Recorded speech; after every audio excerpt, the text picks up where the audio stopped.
বনগাঁয় ৬ তৃণমূল পঞ্চায়েত প্রধানের পদত্যাগের ঘটনায় তীব্র রাজনৈতিক জল্পনা শুরু। বনগাঁ ব্লকে এক নজিরবিহীন রাজনৈতিক ঘটনা প্রবাহ। একযোগে পদত্যাগ করলেন বনগাঁ ব্লকের ৬টি গ্রাম পঞ্চায়েতের তৃণমূল কংগ্রেসের প্রধানেরা। আজ তারা সশরীরে বনগাঁ ব্লক উন্নয়ন আধিকারিকের দপ্তরে উপস্থিত হয়ে আনুষ্ঠানিকভাবে নিজেদের পদত্যাগপত্র জমা দেন। একই দিনে একই ব্লকের এতজন পঞ্চায়েত প্রধানের এই গণ ইস্তফাকে কেন্দ্র করে মহকুমা তথা জেলা জুড়ে তীব্র রাজনৈতিক জল্পনা ও আলোড়ন শুরু হয়েছে। প্রশাসন সূত্রে জানা গেছে, পদত্যাগকারী প্রধানদের তালিকায় রয়েছেন গোপালনগর ১ গ্রাম পঞ্চায়েতের প্রধান মুক্তি হালদার, গোপালনগর ২ গ্রাম পঞ্চায়েতের প্রধান উষাকান্তি পাল, ছয়ঘরিয়া গ্রাম পঞ্চায়েতের প্রধান সবিতা সরকার মণ্ডল, ধর্মপুর গ্রাম পঞ্চায়েতের প্রধান তাপস মণ্ডল, আকাইপুর গ্রাম পঞ্চায়েতের প্রধান পুরবীর সরকার এবং গঙ্গানন্দপুর গ্রাম পঞ্চায়েতের প্রধান মলিনা সরকার।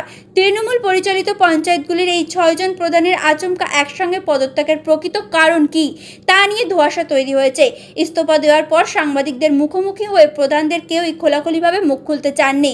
প্রত্যেকেই এটিকে ব্যক্তিগত কারণ বলে এড়িয়ে গেছেন। অন্যদিকে শাসক দল তৃণমূল কংগ্রেসের জেলা বা ব্লক নেতৃত্বের পক্ষ থেকেও এই বিষয়ে এখনো পর্যন্ত আনুষ্ঠানিক বা স্পষ্ট কোনো বিবৃতি দেওয়া হয়নি। দলের অন্দরের কোনো ক্ষোভ নাকি ওপর মহলের কোনো নির্দেশিকা এর পেছনে রয়েছে তা নিয়ে রাজনৈতিক মহলে চুলচেরা বিশ্লেষণ শুরু হয়েছে।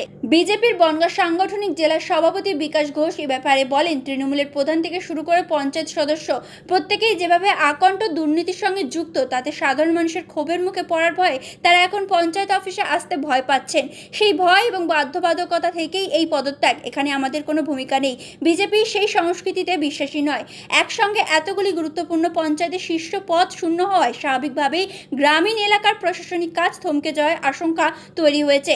প্রশাসন সূত্রে খবর, পদত্যাগ পত্রগুলি খতিয়ে দেখা হচ্ছে। এই ইস্তফা গৃহীত হওয়ার পর নিয়ম অনুযায়ী সংশ্লিষ্ট গ্রাম পঞ্চায়েতগুলির দৈনন্দিন প্রশাসনিক কাজ কিভাবে পরিচালিত হবে এবং পরবর্তী প্রধান নির্বাচন কবে হবে সেদিকে নজর রয়েছে সকলের। পাশাপাশি আগামী দিনে বনগাঁ ব্লকের এই মেগা পদত্যাগের নেপথ্যে আসল সমীকরণটি কি তা স্পষ্ট হতে পারে বলে মনে করছেন ওয়াকিবহাল মহল। আমরা আজকে রিজাইনপত্র জমা দিলাম। কেন দিদি?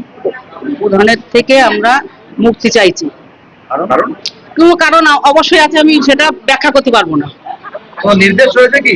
থাক, সে তো সবাই বোঝে, সবাই জানে। আপনি কোন পঞ্চায়েত? আমি গোপালনগর ১ নম্বর পঞ্চায়েত। আপনার নাম? আমার নাম মুক্তি হালদার। এখানে এলেন কেন? আমরা ইস্তফা পত্র জমা দিতে এসেছি। কেন কেন? ব্যক্তিগত কারণে। আপনি কোন পঞ্চায়েত? আমি আকাইপুর পঞ্চায়েত কি পদে ছিলেন? প্রধান। এছাড়া অন্য কোনো কারণে, ব্যক্তিগত কারণ ছাড়া? সেটা তো আপনারা বোঝেনই সব, না বলার আর কিছু নেই, কিছু বলার নেই। সরকার আপনি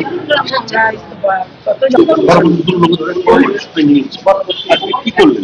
আমরা ইস্তফা জমা দিলাম আজকে প্রধান পদ থেকে। ওদের ব্যক্তিগত কারণে ধরতে হবে এখন। ব্যক্তিগত কারণ, এটা আমরা ক্যামেরার সামনে বলবো না। অন্য কিছু চাপ আছে নাকি? এখন চাপের কথা আমরা কিছু বলতে পারছি না, ব্যক্তিগত কারণটাই আমরা বলছি। আপনার দলকে জানিয়েছেন? হ্যাঁ, দলকে জানিয়েছি। আমার ছয়ঘরিয়া গ্রাম পঞ্চায়েত, সবিতা সরকার মণ্ডল। আমি 1 বছর, আমার আগে আরেকজন ছিলেন। আমরা আজকে 7 জন দিয়েছি, না 7 জন দিয়েছি, 6 জন দিয়েছি। আর আরেকজন উপপ্রধান, আমার উপপ্রধানও আছে, শুধু আমি নয়। ছয়ঘরিয়া পঞ্চায়েতের প্রধান প্লাস উপপ্রধান জয়ন্ত বিশ্বাস। আপনাদেরকে গ্রহণ করেছে? হ্যাঁ, গ্রহণ করেছে।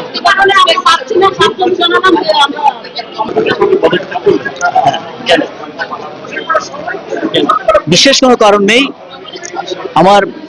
আমি আর পঞ্চায়েতের প্রধান থাকতে চাই না, এই জন্য আমি গোপালনগর 2 গ্রাম পঞ্চায়েত। দলের কি কোনো চাপ ছিল? না, কোনো চাপ। দলকে জানিয়েছেন? দলকে না, এটা আমার নিজের ইচ্ছায় করেছি। দলকে আমি কিছু জানাই অন্য কোনো চাপ আছে? না, কোনো চাপ। আপনি কাজ করতে পারছিলেন না? না, কাজ করতে আমার কোনো অসুবিধা নেই। তবু আমার ইচ্ছা হয়েছে। সকলেরই ইচ্ছা হয়েছে। উষাকান্তি পাল, গোপালনগর 2 গ্রাম পঞ্চায়েতের প্রধান।